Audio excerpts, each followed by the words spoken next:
Je suis embêté parce que dans le dernier CDDM, j'avais dit que je voulais parler un peu moins de Donald Trump. Donc je me suis dit que si on parlait du Cachemire, on était bien loin des préoccupations du mec qui a présenté l'émission The Apprentice entre 2004 et 2016. Michael, Yes, sir. you're fired.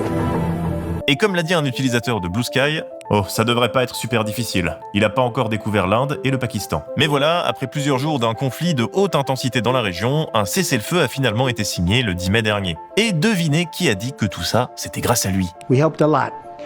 And we helped also with trade. I said, come on, we're going to do a lot of trade with you guys. Let's stop it. Let's stop it. If you stop it, we're doing trade. If you don't stop it, we're not going to do any trade. Faut croire qu'on peut pas lui échapper, hein. Bon bah c'est pas grave, on va essayer quand même de parler du Cachemire aujourd'hui. Mais au fait, c'est quoi le Cachemire? Pourquoi cette région est-elle au cœur de la rivalité indo-pakistanaise? Et est-ce que je vais enfin trouver un pays où j'ai pas besoin de montrer des images de l'autre, là? La réponse à presque toutes ces questions, c'est tout de suite dans ces DDM.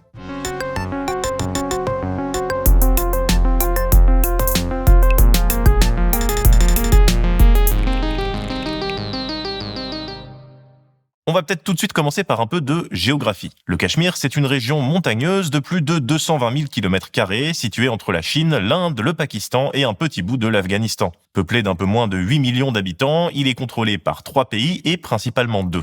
Ces parties ici et là, ce sont l'Askai-Chine et la vallée de Shaksgam qui sont contrôlées par la Chine et revendiquées par l'Inde. Mais on va pas vraiment se pencher dessus aujourd'hui.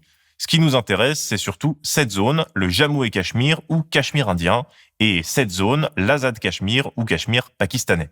Notez que l'Inde revendique la totalité de cette région, et le coin connaît des tensions depuis longtemps. En 1947, l'Inde prend son indépendance après plusieurs siècles de domination anglaise. Les tensions entre hindous et musulmans, attisées pendant la période britannique, aboutissent à la partition du pays, comme l'explique Jean-Luc Racine, spécialiste de l'Inde interrogé par Le Monde. La vision communautaire l'a emporté, conduisant à la création en 1947 de l'Union indienne, majoritairement hindoue, et du Pakistan à majorité musulmane.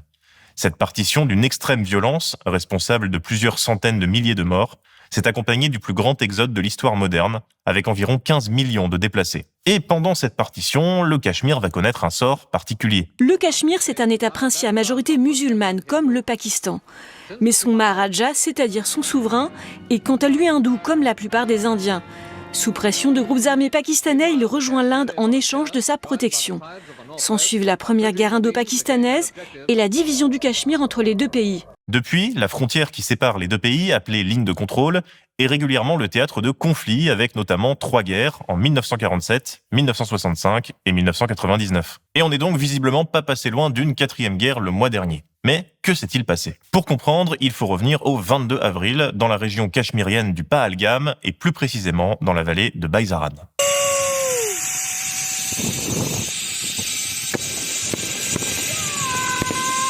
Cette vidéo est super flippante parce que pendant que ce gars est en train de s'amuser sur sa tyrolienne, on entend des coups de feu et on voit quelqu'un s'effondrer en bas à gauche. Il a en fait capturé sans le savoir de rares images de cet attentat qui a fait 26 morts en avril dernier. Les victimes sont en grande majorité des touristes indiens. Resté un temps non revendiqué, l'attaque l'a finalement été par un groupe militant peu connu appelé la Résistance du Cachemire, selon l'agence de presse britannique Reuters. Celui-ci serait opposé à l'installation de 85 000 étrangers dans la région, ce qui provoquerait un changement démographique. Alors, il faut savoir que le Cachemire connaît depuis les années 80 une insurrection armée. Il s'agit soit d'indépendantistes, soit de partisans du rattachement au Pakistan. Quoi qu'il en soit, après ce massacre, la réaction de Modi ne s'est pas fait attendre. Et non, je ne parle pas de ma collègue de contraste, mais bien du président indien. I say to the whole world, India will identify, track and punish every terrorist and their backers. India's spirit will never be broken by terrorism. Quand il dit punir leur soutien, il pense bien évidemment au Pakistan. L'Inde accuse depuis longtemps Islamabad de protéger des terroristes, ce qui est en partie vrai selon cet ancien ambassadeur français en Inde. Et il est quand même relativement connu que peut-être certains services pakistanais abritent ou protègent des terroristes. Ce n'est pas le gouvernement pakistanais, mais c'est certains éléments des services d'information de l'armée pakistanaise. Mais pour l'attentat du 22 avril, le gouvernement indien n'a présenté aucune preuve, ce qui ne l'a pas empêché de bombarder son voisin le 6 mai dans le cadre de l'opération Sindoor. Le Pakistan a rapidement riposté. Peu avant 1h du matin, l'Inde a lancé ses premiers missiles sur le Pakistan, faisant au moins 26 morts. La riposte n'a pas tardé. L'armée pakistanaise a à son tour frappé l'Inde, au moins 12 personnes tuées dans ce village cachemiri où la population fuit.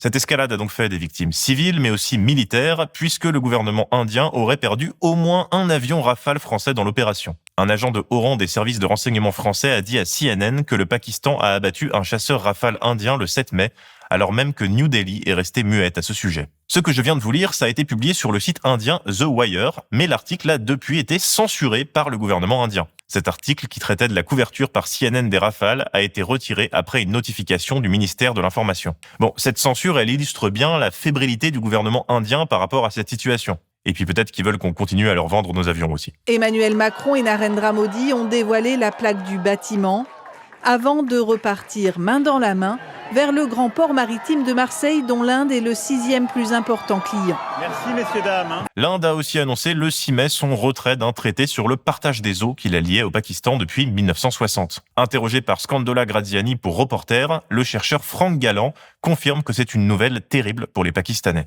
65% de la surface du pays se trouve dans le bassin de l'Indus, fleuve qui traverse d'abord l'Inde. Il y a aussi le plus vaste système d'irrigation du monde avec 200 000 km de canaux. Mais il est alimenté à 90% par les eaux de l'Indus. Ce serait désastreux pour l'agriculture, pour l'alimentation en eau de la population, mais aussi pour le nucléaire, parce qu'il faut de l'eau pour refroidir les centrales.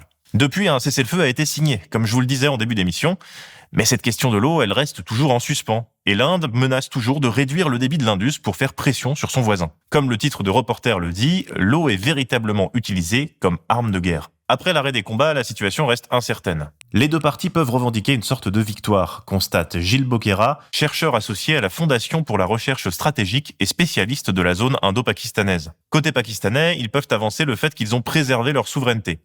Côté indien, on a fait passer le message qu'on était prêt à un niveau d'engagement supérieur et que tout acte de terrorisme engendrera une réplique militaire indienne. Alors, on plie bagage? Il n'y a plus rien à dire? Évidemment que non. Le cessez-le-feu reste fragile, des affrontements ont été rapportés le long de la frontière les jours qui ont suivi, et puis Narendra Modi a prévenu le 13 mai, son offensive contre le Pakistan n'est que suspendue. Le Pakistan, en pleine crise économique, il a bien plus à perdre que l'Inde face à l'éventualité d'un conflit, comme le rapportaient les Échos le 7 mai dernier. Mais malgré tout, des deux côtés, on a aussi besoin de la guerre. En tout cas, besoin de pointer du doigt une responsabilité extérieure pour faire oublier les échecs en politique intérieure. C'est ce qu'explique la chercheuse spécialiste du Cachemire Charlotte Thomas dans un entretien à Mediapart. On pose la question à l'envers. C'est un conflit d'affrontement entre les deux, car ni l'un ni l'autre n'a d'intérêt à le régler. Ils veulent préserver leur capacité à utiliser la haine du voisin pour faire de la répression en interne et avancer leur propre programme politique dans leur propre pays. On a d'un côté la politique pakistanaise qui prive de droits ces minorités, dont les Cachemiris font partie, et de l'autre la politique de Narendra Modi et de son parti, le BJP. C'est un parti nationaliste hindou. Et comme tous les partis nationalistes, leur problème, c'est les autres.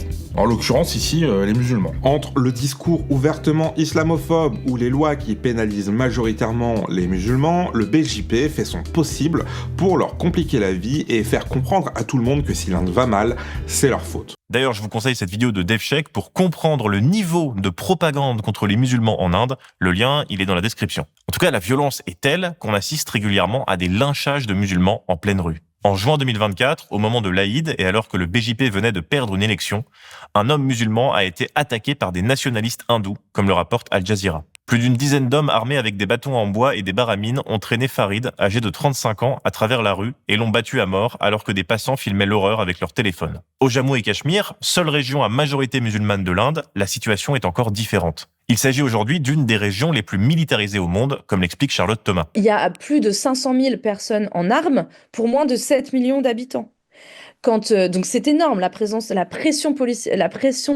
militaire est énorme. En 2019, Narendra Modi a subitement supprimé le statut d'autonomie du Cachemire et le territoire s'est retrouvé coupé du monde pendant plusieurs années. Cette opération, qui figure à l'agenda des partisans de l'Hindutva, l'extrême droite hindoue, n'a eu d'autre but que de marginaliser les musulmans, de les priver de leur représentation et de tenter d'hindouiser cette région en modifiant sa composition démographique. Tiens, sur la question du changement démographique, on retrouve les revendications du groupe responsable de l'attentat terroriste. Comme quoi, ça sort pas de nulle part. Bon, en 2024, suite à une décision de la Cour suprême indienne, des élections ont finalement été organisées au Cachemire indien, des élections qui ont conduit à la défaite du BJP. Mais cependant, cette région reste toujours sous un régime d'exception et les musulmans du Cachemire sont régulièrement associés dans leur ensemble aux groupes terroristes. Dans ce contexte, pointer du doigt le Pakistan et la minorité musulmane, ça reste un bon filon pour maintenir en place le régime de Narendra Modi. Et les discours qui s'opposent à ce récit islamophobe et nationaliste se font rares.